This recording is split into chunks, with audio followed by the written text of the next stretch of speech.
Now it was Liberty 1031, and then we just merged, so now it's like 5 of us. We're 5 attorneys. When was it Liberty 1031? The merger was in mid-June. So that was because that name sounds really familiar. Yeah, Liberty 1031 had been around for, I don't know, 15 years, maybe 20. Okay.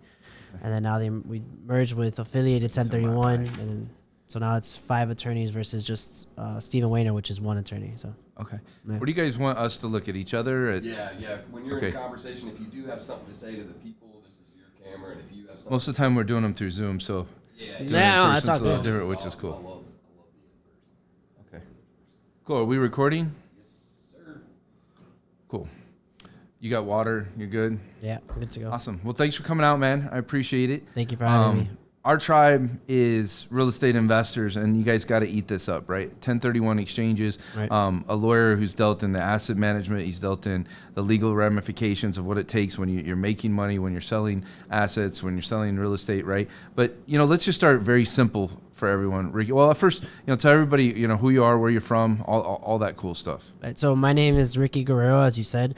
I am an attorney for 5 years now, based out of Miami, Florida, specifically Coconut Grove. Now, the lead on the 1031 exchanges for Affiliated 1031 throughout the nation. We do transactions. We've done over probably 35,000 transactions total, including Liberty 1031. And 29 years old, just here to educate everyone on one of 1031 exchanges and how they should utilize it, to their benefit. So at 29, I was just flipping my first houses, right? just getting started. You were born into a family of real estate investors. What's that like? Growing up, being raised in, because I have kids that are going to grow up and be raised right in a family of real estate investors. But what's that like growing up? I grew up. For those that don't know, I grew up. My dad is a real estate investor. He was part of Homevestors, the We Buy Ugly Houses, flipping houses. I think at one point he had about 60 in 1 year that he was doing. So at 13, 14 years old, I was there just, banging concrete walls, like just trying to help him out. And then also going to my mom's office, who's a mortgage broker for about 25 years or so. And I kind of just grew up with it and fell in love with it myself. And then I went to the legal aspect of it because my mother and my father aren't attorneys. So I figured, why not I become an attorney and do, real estate law. I always find that fascinating because for me, I always say, let professionals do what professionals do. Mm-hmm. And I kind of cut my first teeth with that when I was coaching baseball, and I would do private lessons with kids, and dads would try and tell their kids, right, things that they couldn't understand, right? Right. And so I remember saying that, like, let professionals. But as I got older and I did my first real estate investing, the main reason I know I'm in real estate even to this day is because I found great partners. Right. And those great partners had experience, they had background, they had history in doing real estate that I just didn't have. Right. I kind of grew up in a real estate family, but like a dysfunctional real estate family, where yours sounds like it was pretty functional. Yeah, it was pretty functional, and now my dad's gone over more to the commercial side. So I have investments myself, but I've learned a lot from him, and I've learned a lot working in real estate law with my partners, and my mentors in the real estate law aspect. So born into an entrepreneurial family, right? Probably having some entrepreneurialism in your heart and soul, but now you're working, in a field that is very strict. It's very regimented. It's very, like, if you screw it up, you cost people money. Absolutely. Right? Yeah. So tell everybody what a 1031 is. A 1031 exchange is it's a code under the IRS statute which allows you to defer capital gains tax and depreciation recapture along with state taxes when applicable. So let's slow down for the layman out there, right? So what is capital gains? Capital gains tax is when you have gains on now it's just real estate investment property. So when you have a gain on real estate investment property that you purchased, you will get taxed on that money. For layman's terms, it's used an example. You purchase a property for $100,000 and 5 years later you sell it for $400,000. You have that $300,000 in equity. That's gain. You're going to get taxed on that gain. And that's dependent on your tax bracket, but it could go max up to 23.8% of that capital gain. Okay. So we have an OZ fund, right? And so if somebody sold a business, that might be a great vehicle for them from an investing standpoint to defer capital gains. But with 1031, you're actually not really deferring capital gains. It's from the selling of real estate, and you're able to literally, I think, I always say compound interest is the eighth wonder of the world. And you're literally able to kind of compound your returns into the next deal or the next real estate? Is that how it works? You buy another property afterwards? In essence, yeah. So you are going. And I'm acting dummy for everybody because I want them to learn. Right? I know that's what I'm here for, to educate everyone. So yes, you're gonna sell a property, a real estate investment property, and then you're gonna purchase one for the same value or more than what you're selling for in order to completely defer those taxes. Now, would you 1031 your personal home? You cannot 1031 your personal home. Okay. However, Section 121 of the IRS code would apply to your personal home, which will give you the benefit of, if you're single and you own that property as a single individual, $250,000 as a credit towards that gain that you won't be taxed on, or if you own it as a married couple, $500,000. So, like, I bought my last house in California for $600,000, and we decided not to sell it. We held it onto it and rented it, but today it's probably worth like right at $1 million, right?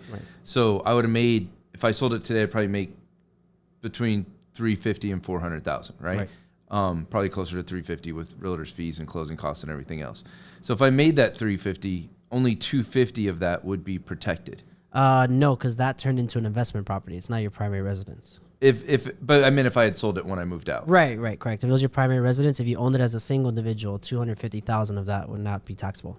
But the other $100K capital gain would be taxed. Correct. As income if I sold it. Right. Now that it was my personal home, but now if I sold it, it would be done as an investment property, and I could 1031 it. Right. You could have 1031. Now the property you could 1031 because it's a real estate investment property. And how long does that have to be held?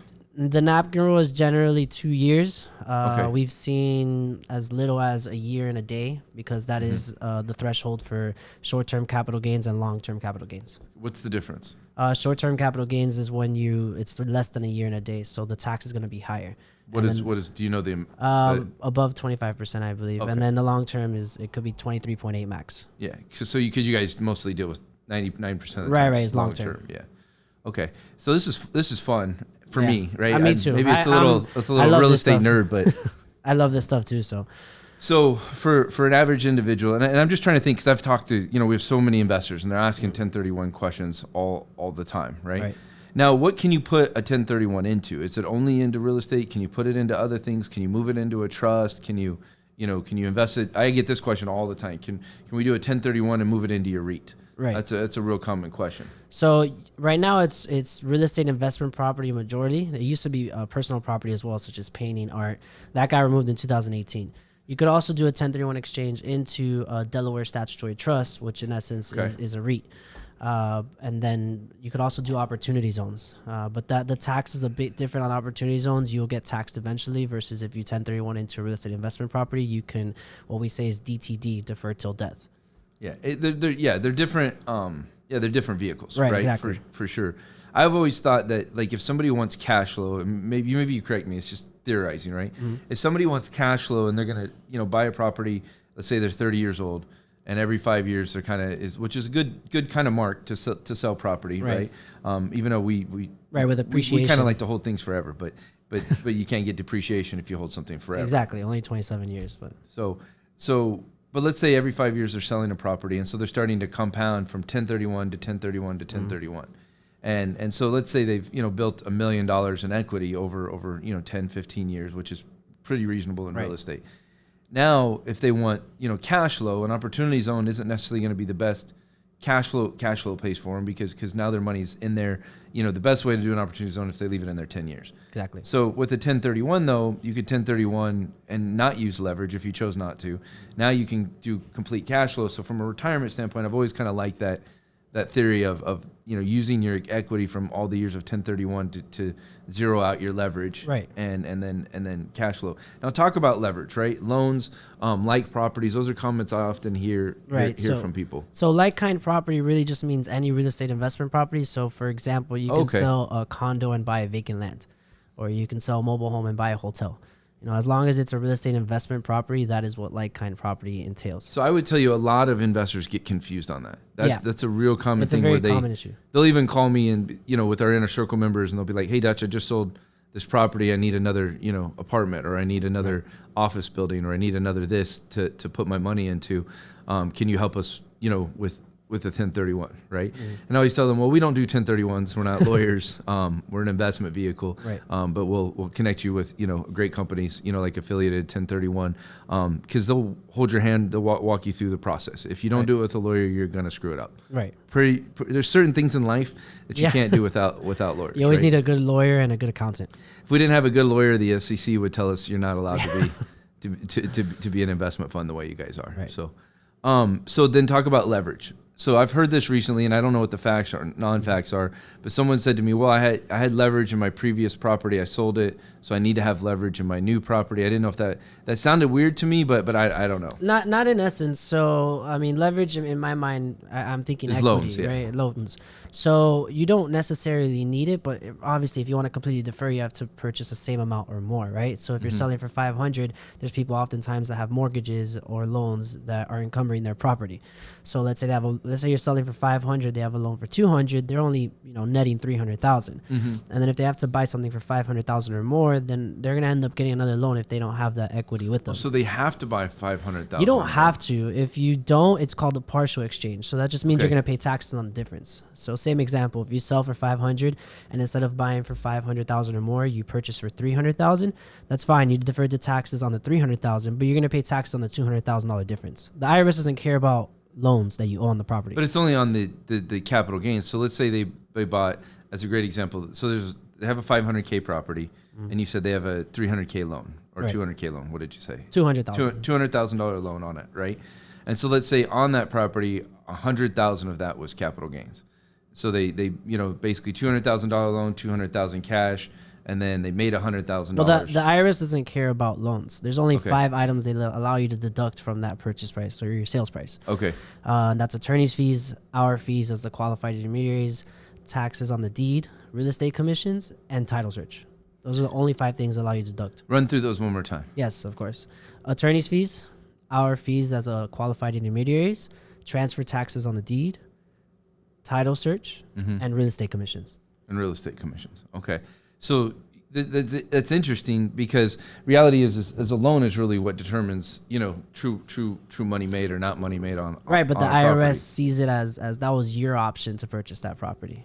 Got you. They're not very friendly. So it's the top. So you might be able to get away with that being a lawyer, right? Me, I think the IRS are amazing people. I think they treat us extremely well, and they make sure they take care of our investors. They definitely do. But I'm just teasing. They definitely do, but they're pretty strict when it comes to 1031s. And we've been through 2 audits in our life. One was the EDD, like unemployment audit, and that was many years ago, and that was 6 months and like 40 binders. And at the end of it, when it was all said and done, we got fined nothing. We got nothing at all, right? And I've been through one, personal, IRS audit, and those things are things I never, want to go through again. But they say as you make more money, you're more likely to get, audited more and more. So I've probably been pretty blessed at this point. Right. Yeah. It's just they're very strict.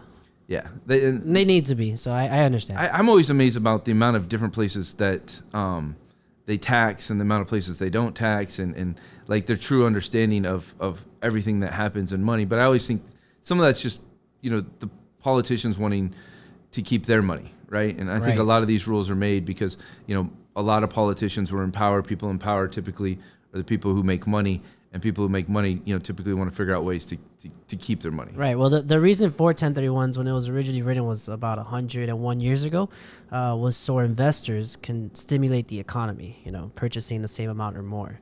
And that's really the reason behind it, why it's still here today. So speaking of stimulating the economy, right? Right now interest rates is a hot topic. And, I go back and forth on it in different ways. Probably like before I was being all nice about the IRS, right? But I'm not as nice about the Fed, right? Yeah. I feel like, trying to mess with the economy goes against my fundamental beliefs that capitalism corrects itself and rights itself. What are your beliefs on that? And I mean, I don't judge other people's beliefs. I understand the combating of inflation and what they're trying to accomplish by raising the interest rates and slowing down the market. But I'm kind of in agreement with you. Let it settle itself. It's not our fault you decided to keep printing money. Yeah. Right. But I understand the theory behind it. It's good for your business, right? Inflation. Right. Increasing values of property is definitely a lot of people are going to sell and want to do 1031s because they don't want to, pay capital gains or depreciation or, state tax if applicable. So how much does estate tax come into what you guys do, or not a lot? Oh, it does. Majority of states follow the code, the 1031 code and federal rules. So they allow you to defer the state tax if you do a 1031. Okay, that's pretty cool. Where do you think we're headed with interest rates? I think there'll be 2 more raises. I think there's a projection of 2 more, about 75 basis points. So probably 8.25%. So for first, single, people's primary residence, they'll probably pay 8.5%. Yeah, their buying power is just diminishing. Yeah. So what do you think that does to the values of real estate? What do you think that does to our economy in the real estate? And I'm just talking about the real estate niche, not necessarily the whole economy yet. I think real estate will stabilize itself. I think, the inflation overvalued properties, and we saw it. People were paying over appraisal, ridiculous amounts. And I think it'll just lower it to the point where it's stabilized, but I don't think it's gonna, we're not heading into 2008 or anything close to that. That was completely different. Yeah, I mean, we're kind of excited. I mean, we're not retail buyers. We're not Right. just find a realtor and purchase a property. Yeah. Right? We're nitty gritty dogs when it comes to buying off market. Your dad comes from Home Investor, so exactly what I'm talking about. When it comes to that part of the world, and so we cut our teeth. When we had no money to do real. It was a little different today, where I feel like cash is king, and so we're able to make a lot of those moves that others can't. Right. Where do you feel like for me, I monitor in the real estate niche. I monitor mortgage rates, mortgage foreclosures, mortgage defaults, supply, right, versus the amount of demand on the marketplace and stuff, right? Right. Where do you guys feel like kind of the threshold is for what you see over the years in 1031 when you see the market slow down or pick up? We really look at mostly, at least personally myself, supply and demand. I think that's basic economics, and that leads to where the economy is going to be, and that's precisely, at least South Florida. I don't see South Florida really being an issue. If I know people are predicting a recession, but I don't see it being an issue because there's way too much demand in South Florida specifically, and in Texas as well. Miami is its own little niche universe, right? It really is. It's like its own little country. Yeah. So tell people a little bit about Miami. Miami. I'm sure people are curious. I was born and raised in Miami, so I've never left Miami. City that never sleeps. City never sleeps. It's definitely an experience if you've never been. You have to go to Miami. I love it. Very high paced, and it's a great city with a lot of booming real estate at this moment. Well, that's everywhere, but there's a lot of demand and traction from other states such as New York, Texas, Chicago, like Illinois, California. Citadel's moving down to Miami now, so that's a $50 billion hedge fund there's a lot of tech companies that are coming from overseas as well. It's nice to see. I mean, it's growing a lot quicker than we anticipated, but the infrastructure is there and the land. I mean, you there. gave the businessman view, like Miami's this, but tell people about the culture. Tell people what Miami's yeah, like. The culture is great. I mean, you have a very Hispanic community. I mean, that's the hub for South Americans and Cubans, really. There's a lot of Cubans, Colombians, Venezuelans. So there is streets that it's strictly all Hispanic, and they have a street called Calle Ocho, which is 8th Street in English. And it's great to see because they still have the heritage and the culture of the Spanish culture. So you do have, your Brickell downtown, and then you have, the Calle Ocho, which is like all Hispanic Cuban, where they play dominoes outside, and it's great to see. That's pretty cool. That's pretty cool. I've been to Miami twice. I think it's a fun city and a culture. Like if you're into culture, you're into like real life, right? Not boring life, real life, like culture. I think it's one of the fun places like people should go and visit. When it comes to this Delaware statute, that's something I find, really, really interesting because it's a way for people to move their money out of houses into a fund or into a REIT like ours without having to do a natural 1031, which is house to house, because a REIT is destined as property, right? Yeah. So does it matter what the REIT invests to as long as it has the REIT IRS designation? Yeah, as long as it's a Delaware statutory trust, you can do a 1031 into the Delaware statutory trust. Now, how does that apply when it comes to the number? So let's say they sell a house for $500, right? And then the REIT has leverage. So the REIT obviously, REIT's closing in on $100 million in assets. So obviously we're a lot more than $500,000 for a property, right? As long as your interest that you're buying is the same amount or more than what you're selling for. So the $500,000 as your example. Okay. So your asset value in your specific stock, right? In essence, yeah. The way our REIT is structured, it's stock. So essentially, as long as your stock value of that you're buying is 500,000 in total stock value. Right. But how does that work when our loans or our leverage in the REIT aren't? These are just curious questions. They're not that like it's our net asset value, right? So that doesn't include loans, right? When we calculate a stock value. So if someone purchases 500,000 in stock with us, then they're not. The value might not be. They would do they'd be doing a partial right 1031 at that point. Right. Okay.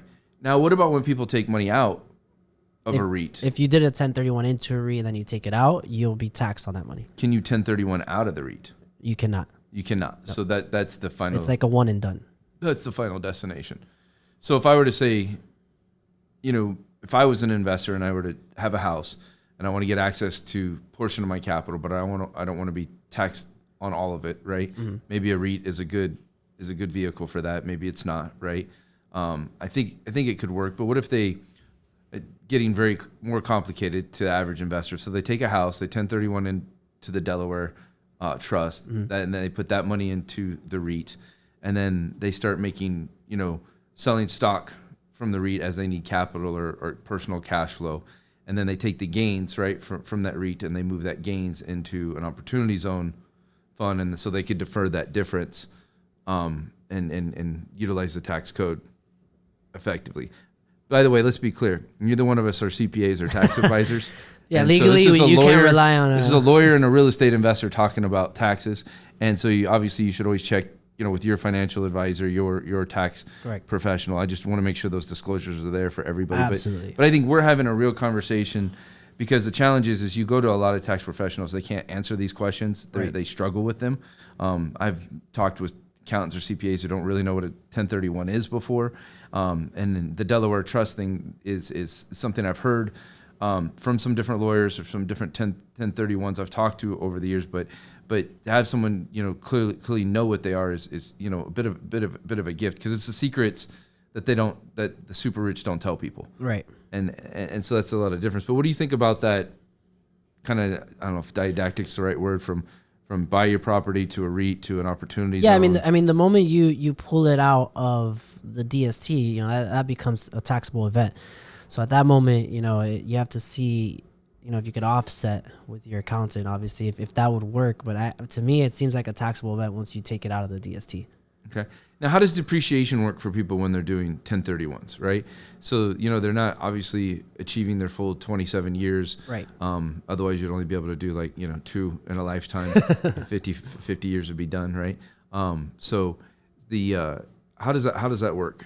So the depreciation will be based on the amount of years that you depreciated for. So let's say 5 years. And then you're going to be you'd have to pay that tax on the 5 years you depreciated the property. Unless you do. So once you sell it, you have to pay back the 5 years depreciation. Pay depreciation tax. Okay.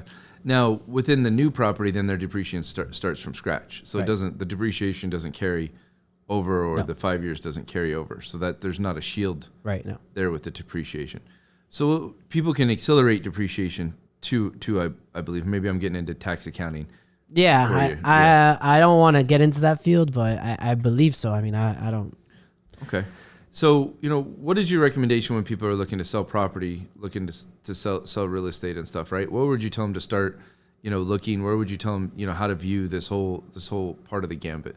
Well, I think, I think generational wealth is not like a big thing, in this generation. And I think, this is a tool that needs to be utilized by everyone, not just, your seasoned commercial investor or REIT investor, whatever it may be. I think if you own one investment property, this is how you turn 1 into 2, 1 into 3, 3 into 5. How do you do that? You can diversify. So you can sell one property, let's say 500,000, and you could buy 2 properties at 250,000 each. Oh, okay. Or 300,000, or 3 properties at 200,000 each, and 600,000 total. So this is how you diversify your portfolio, and obviously you keep money in your pocket. You keep your equity, your gain, and you move it over to new properties. And you can, as I say, defer till death. If you defer till death, then your beneficiaries get a step up in basis, and they won't pay the tax when they get those properties. Okay. So when people are doing this and the types of real estate, I think most people, the most common thing people think of is houses, right? That's natural. Right. And then you think apartments, but 1031 applies to all forms of anything designated by the IRS as real estate. Yeah, any real estate investment, you know, So so here's- vacant land. So here's a oddball question that just popped into my head. Crypto's by the IRS is taxed as real estate, right? So does that apply in any way to the It does crypto not world? apply. No, it does not apply. Just That would be more personal property, okay. which is they took that out in 2018, unfortunately. Okay, so before 2018, did they allow? You're crypto able as to you're able Wow. to 1031 art if you wanted to. Yeah, that's fascinating. The with the real estate industry, is there any vehicle, whether like, because I know people will invest in syndications or the private money deals, or they'll invest into hard money, private equity, they'll Right. invest into private placements, invest in all kinds of different ways people invest into real estate.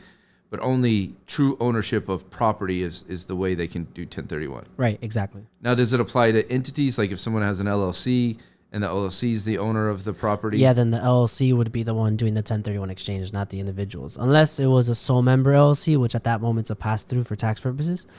But multi-membered LLC or corp, that entity is going to be the one doing the 1031 exchange. So this sounds really ignorant, right? I mean, I'm a founder of a REIT that, with $100+ million portfolio, but I don't really get involved in the taxes whatsoever of how our REIT does things back and forth. Pretty much just our accountants and all those things have it. So like as our REIT, are we able to, do we 1031 from property to property, or how does it work for a REIT like ours when we sell property? And we hold most of our proproperties for a long time. So Right.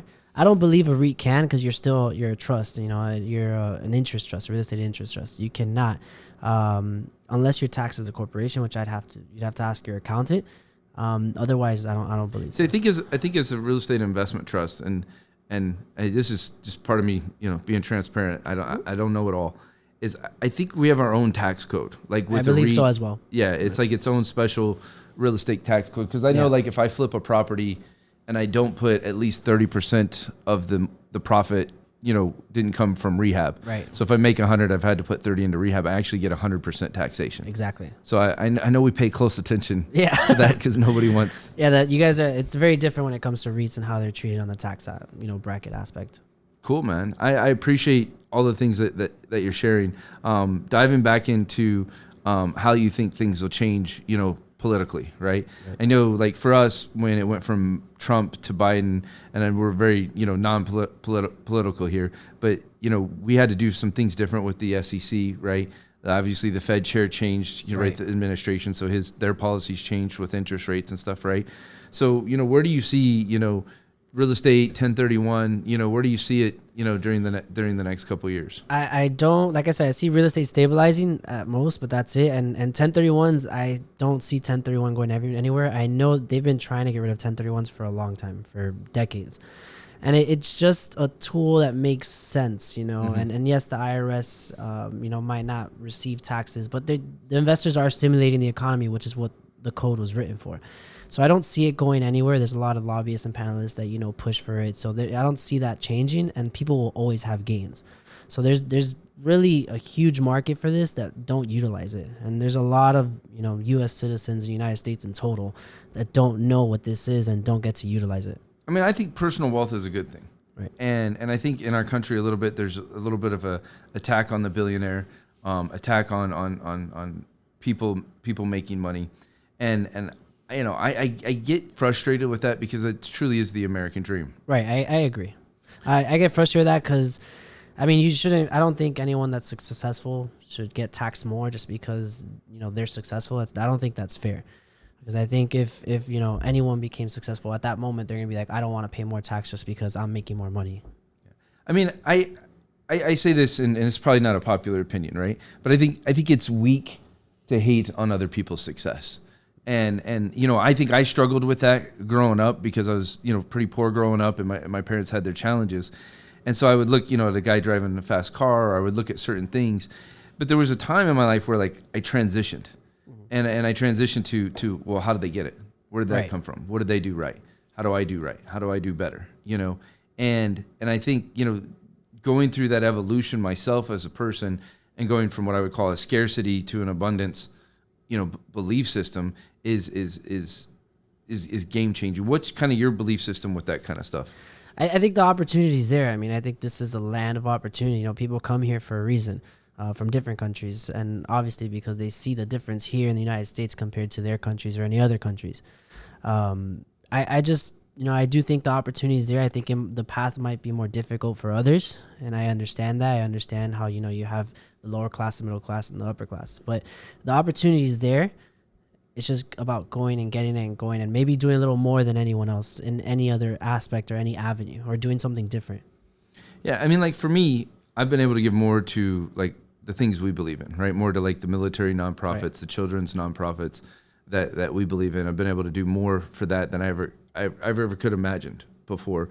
And I love that part of abundance. But you're talking about people coming to America, right? People coming to this country. And so I have kind of a radical, belief on Coming the right way. Immigration, right? Come in the right way, right? And my belief is like our government, if we went from a complete place of abundance, there would be no lack of ability for people to build wealth, and creating more paths and avenues for people to build wealth and build success, in America is a beautiful thing. Right. Now, immigration is one of America's greatest assets. Absolutely. In the history of our country, right? No one would exist in America if it wasn't for, original, immigration. Right. Right. And I know there's, some people that would politically agree with indigenous Americans and those kind of things. And I get those arguments, but here's the reality of the world we live in today. Mm-hmm. So I say put, tens of billions of dollars into having the greatest immigration program in the history of the world, where there's, whether it's, schools and dormitories and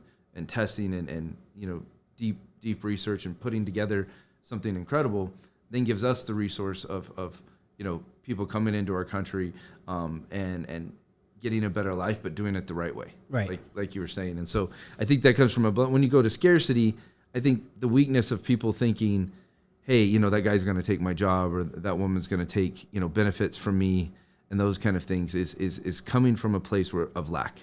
Right. And we live in a country where there is no lack. But I feel like a lot of people now are more about convenience.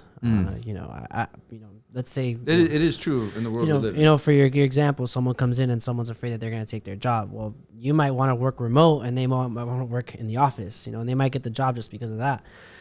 And I think, I think people from other countries might see the opportunity more and have the desire to go get it more because they lack, the opportunity in their country. And here it's become, opportunity of convenience.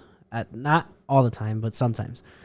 Yeah, I mean, I think it's fascinating, right? Because I think anytime you talk about those things, there's yin and yang, right? Just as much as there's people pursuing convenience, there's also people like that are built like me, that is just like I'm pursuing like the dream of growth and development and building something incredible, right? I don't even I'm past the point of where individual money, I just don't care, you know what I mean? And so now it's more of how do we build something and build something more, something that's bigger than you. Yeah. But people talk about inflation, right? And they say one of the reasons they want inflation is because when inflation goes through such a rapid pace, consumers get bored. I don't think American consumers get bored. I don't think so either. And maybe we've never lived in Germany when inflation causing their dollar to go up by 2,000% a day. It's a very different world. Right. But what I would say is that the last time we raised interest rates in the 70s, unemployment went all the way up to 10 or 11%. We're at an unreal 1% now. Right. Yeah. So in today's world, I mean, who's really worried about someone taking their job? I think there's more jobs available, and there's underemployment way more than yeah, I think the average normally for unemployment's 7-8%. Yeah. So yeah, we're I mean, I think they say healthy is 3 to 5. I mean, but yeah, I think in a lot of it's just different economies. There's always how you rate unemployment too. Right. But I don't think we live in a country where anybody who wants a career or job, who wants work, who wants to make money, that's not available. Yeah. They might not know how. They might not know the right way to do a resume, the right way to pursue a career. They might have to move in some ways, but there's virtual work now in ways we never even understood 2 years ago. So it's cool topic. I like that a lot. Yeah, I think for this American dream, and I'm working on a book right now, Redefined American Dream. And what do you think the American dream is today? I think I think it depends who you're talking to. I think if you're talking to someone who is coming from another country, it's citizenship, right? Even though they get they're probably better off with tax purposes wise. But I think for the American citizen, you know, it's building wealth, and I see it so much now, specifically on social media, generational wealth. You know, why do people want that? Because they want to leave their family not having to worry about money or work, and to leave them fine when they're gone eventually. You know, I'm 29, and that's something that I think about all the time. You know, I think about what I do now, and all my investments in real estate isn't just for me now. It's for my family in the future, and from when I'm gone, you know, they have that. And it's more a bigger impact than myself. And I think to me, that's the American dream, and probably to a lot of other people. I look at the American dream. I think there's stair steps to it. You know, there's different plateaus. People get to different phases in life. I think there's maybe the American dream when you're in your 20s. There's an American dream, you know, when you're in your 40s. There's one in your 60s. But I also think even generationally, there's some different paradigms with that. Like whether you're first, second. I married into a, you know, multi-generational, you know, Hispanic family, and so I see the difference between, you know, my wife and her brothers, who are all very entrepreneur and very, very spirited, and, you know, her you know, uncles and aunts and her parents, you know, and then the generation before them was, you know, first generation, you know, not born first generation, I guess immigrants. They were immigrants, yeah. And then their kids were first generation. So I see that there's like some different generational. Right, I think it just changes. It changes. But my father came from Cuba, I believe, when he was 6 or 7. And, you know, for him, for him and his brothers and his sister, it was the same thing. You know, his father came because they wanted a better life here in America, right? But for him, it was, you know, to build something for myself and my sister and my mom, for our family. And I think that's, you know, it kind of changes by generation, but I think the generational wealth aspect still is around. And it just, to me, it's been blowing up recently on social media. Yeah, I don't think it ever changes. Like for me, I even know at this point, like my children's, you know, wealth, right? Assuming, you know, I can not raise them to be spoiled brats, assuming I can raise them to want to be charitable, assuming I can raise them to have integrity and to work hard, which is in some ways harder when they come from a place of abundance, right, or wealth. Like for me, I was growing up as a kid, I was like, how can I just survive? Right. How can I just get out of this situation? How can I get out of this life? How can I get to college, right? How can I get through college? How can I first start finally making some money? And then how can I figure out, you know, like at 22, you know, it's funny, a guy who, you know, owns a REIT and builds wealth for people at 22, I really didn't understand a credit card or credit, you know? and so how do I survive? So I had a very different American dream at that age than I do today. But, you know, for me, it's gone past just my kids. And now it's like, you know, how do I build generational wealth for our RADD employees? Right, exactly. How do I build generational wealth for, you know, my wife's, you know, larger family, my larger family, you know? And now that, you know, 2 of my brothers work, you know, in the business with me. Well, they didn't start the business with me, right? And so now, you know, them joining me, you know, on this journey, you know, halfway into the journey, you know, how do I look at their kids? But what is the generational dream to them? Is it, you know, I want my son, right, one who's, you know, very sports oriented and one who's very musical and art oriented, right? I don't want them to have to worry about money to pursue their passion, right, and pursue their dream. How much did that factor into you, like when you were making decisions about what you wanted to do, or not really as much as I'm gonna go do this because I know this is financial stability? Well, I originally didn't even want to go to college. I was like, well, you know, I'm just gonna go work with my dad or my mom, and I'll learn from them. And then I just got to the point where I'm like, I want to do my own thing. I want to go, you know, I want to further my education, not just to open doors, because I think education, not only undergrad, but graduate school opens doors, but to give myself opportunity, you know, that leeway that if and I saw my father and my mother go through the reception in 2008. And he had like 60 houses at that time. So I saw it hit him. Guys, see, you're you're 29, that's 20. That's 14 years ago. I was 15. You're 15. That's a tough time to be in. Yeah, I was in high school, it. And I saw my dad go through that, and my mom. And you know, my dad had to move to New York and run a restaurant. My mom had to go work somewhere else and stop doing mortgages at that point, and it was very bad. So I saw the bad, and I saw the good. You know, I saw when they were successful, and he was flipping all these houses, and then I thought to myself, I need to give myself an opportunity to open doors, but that's recession proof. You know, so I went to law school and I got a degree, and I'm like, okay, this gives me the opportunity to do something I like, which is real estate, but also gives me the opportunity that if I want to go open a business, if I want to go do something, I could come back to it if I want. And that's what I see school as. It's funny.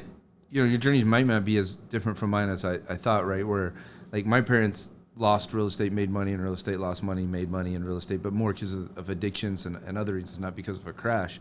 And so living on my own at 16, college was actually kind of like a reprieve for me. It was like I actually had a chance to be an adolescent, a chance to grow up. Right. Whereas, when I went through the different things I went through, from 12 to 16, I didn't get that chance. And so I needed that to mature as a person. I don't think college is for everyone by any means. And what I don't like about college today is I think it teaches people how to obey the system. Right. I don't think college is for everyone. I think it's, for me, it's like a tool you could utilize to give yourself opportunity, and kind of like a safety net for yourself. It was good for me in a lot of different reasons. I think for me, do I think that my kids need to go to college?